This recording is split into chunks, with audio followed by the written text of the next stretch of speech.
अभिवादन स्वीकार कीजिए दोस्तों।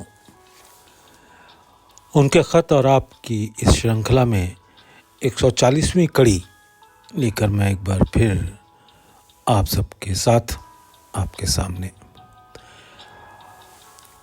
इस श्रृंखला में मैं ख़त नहीं पढ़ रहा हूँ बाबूजी साहब का, ना कोई आर्टिकल, कुछ अपनी बातें, अपने दिल की बातें आप लोगों के साथ शेयर करना चाहता हूँ। और बहुत अच्छा होता कि ये हम इंटरैक्टिव सेशन हमारा हो सकता था, लेकिन YouTube पर पॉसिबल नहीं है। अपने दिल की कुछ बातें मैं आपके साथ शेयर कर रहा हूँ और मैं बहुत शुक्रगुजार होऊंगा, I will be very grateful अगर आप लोग इसको सुनकर अपने अपने विचार, अपने अपने कमेंट्स से मुझको नवाजें। दोस्तों, बाबूजी साहब हों चाहे चारी जी साहब या हमारे और हम सब के पूजनीय दाजी हुजूर, इन सबको जितना मैंने देखा और समझा, हालांकि उनको समझने के लिए मालिक वो निगाह मुझे अता फरमाए जिससे मैं उनको देख सकूं, महसूस कर सकूं। बकौल शायर, मुझे बख्श दो वो हालतें, वो दिली निगाह की ताकतें, जो देखता हूँ दिखा सकूं, जो सोचता हूँ बता सकूं। आमीन। फिर भी मैं कुछ खासियतें, कुछ विशेषताएं जो मादी तौर पर यानी फिजिकली मैंने देखी अपने गुरुदेवों में, वो आपके साथ शेयर कर रहा हूँ। हमारे सारे गुरुदेव बाबूजी साहब, चारी जी, दाजी साहब बहुत खूबसूरत और बहुत खूबसीरत इंसान हैं। खूबसीरत कहते हैं गुणवान। वो सभी बहुत खूबसूरत और खूबसूरत इंसान हैं, थे तो मैं कह ही नहीं सकता। वो सभी बड़े खुश शक्ल, अट्रैक्टिव, खुश जमाल, हैंडसम, खुश लिबास, वेल ड्रेस्ड, खुश गुफ्तार, एलोकेंट स्पीकर, अदब परवर, being courteous, etiquette, polite, Urdu दोस्त, शायर नवाज, लतीफ़ा गो कहते हैं जोक सुनकर हंसाने वाले, बजला संज, ह्यूमरस और हाजिर जवाब। ये सभी क्वालिटीज़ जो मैंने ऊपर गिनाई, जरा बाबूजी साहब, चारी जी और हुजूर दाजी को विजुअलाइज करिए और सोचिए कि वो सभी बहुत खूबसूरत, खूबसीरत, खुश शक्ल, खुश जमाल, खुश लिबास, खुश गुफ्तार, अदब परवर, उर्दू दोस्त, शायर नवाज, लतीफ़ा गो, बजला संज, हाजिर जवाब, ये सारी क्वालिटीज़ उनमें कूट कूट के भरी हुई थी। उम्मीद करता हूँ कि आप सभी ऊपर लिखी सब बातों में मेरे साथ एक मत होंगे। धीरे धीरे मैं इस नतीजे पे पहुँचता हूँ कि जो जो हम रूहानियत की सीढ़ी चढ़ते जाते हैं, ये सब बातें हमारी शख्सियत में आती जाती हैं, हमारी पर्सनालिटी में आती जाती हैं। लेकिन मेरे महबूब दोस्तों, मैं एक बात जो बहुत ज़्यादा अहम और इम्पॉर्टेंट है, उस पर भी आप सबकी तवज्जो चाहूँगा, और वो है मोहब्बत।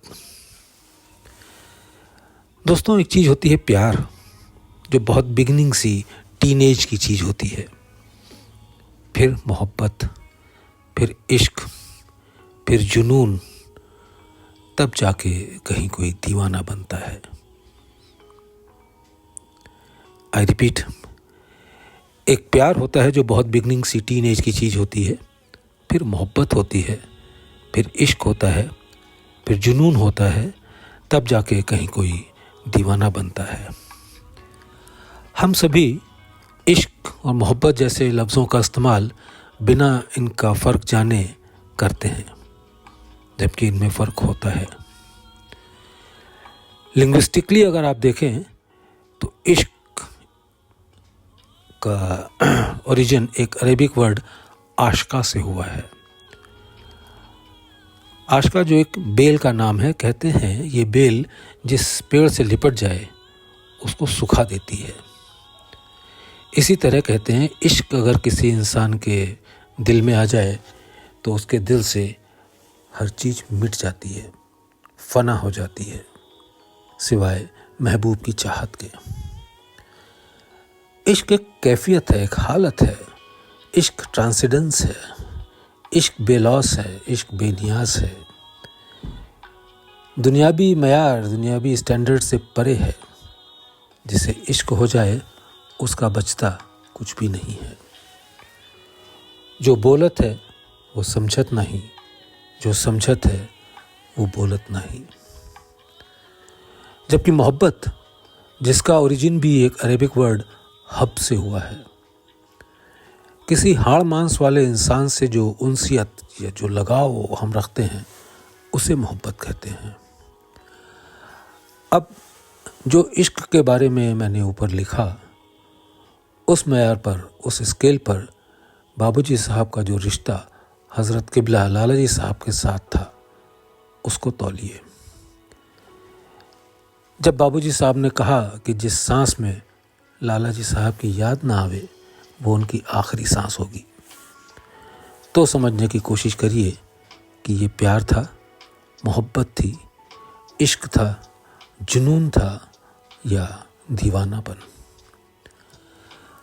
मोहब्बत तभी तक रहती है जब तक कोई हाड़ मांस का पुतला जिससे हम मोहब्बत करते हैं हमारे सामने होता है। लेकिन इश्क जिसको हो जाता है उसे तो ये होश भी नहीं रहता महबूब है या नहीं। यूं ही बुझी हुई शमा पे हर पतंगा कुर्बान नहीं होता। जिसके अंदर इश्क की आग जल रही हो वही अपने आप को बुझी हुई शमा पे कुर्बान करने की कुव्वत रखता है।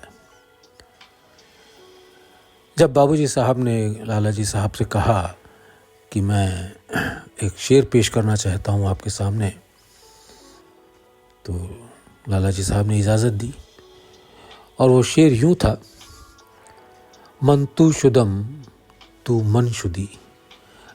अरेबिक में मन माने होता है मैं, आई। मन तू शुदम तू मन शुदी, मन तन शुदम तू जां शुदी, ताअत न गोया बाद अजी, मन दीगरम तू दीगरी। मन तू शुदम, मैं तू हो गया हूँ, तू मैं हो गया हूँ है। मन तन शुदम, मैं शरीर हूँ, तू जां शुदी, तू जान है। इसके बाद कोई ये नहीं कहे मैं अलग हूँ और तू अलग है। शेर सुनने के बाद जवाब में लाला जी साहब ने कहा कि यही शेर मैं तुम्हारे लिए कहता हूँ, और पलट के यही शेर उन्होंने बाबूजी साहब को सुना दिया। तो दोस्तों, हम में से जो भी ये कहता है कि मालिक मुझे तुझसा बनना है, तो फिर हम अपने आप को तौल लें इस स्केल पर। कौन सी स्केल पर? प्यार जो बहुत बिगनिंग सी टीनेज की चीज़ है, फिर मोहब्बत, फिर इश्क, फिर जुनून, तब जाके कहीं कोई दीवाना बनता है।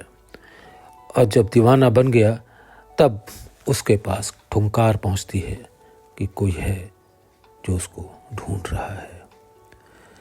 दोस्तों, कई दिनों से मैं ये बातें आपके साथ शेयर करना चाहता था, आज हिम्मत करी है। आपकी क्या राय है इस बारे में? अगर आप अपने कमेंट्स लिख के बताएंगे मुझ पर एहसान होगा। बहुत बहुत शुक्रिया।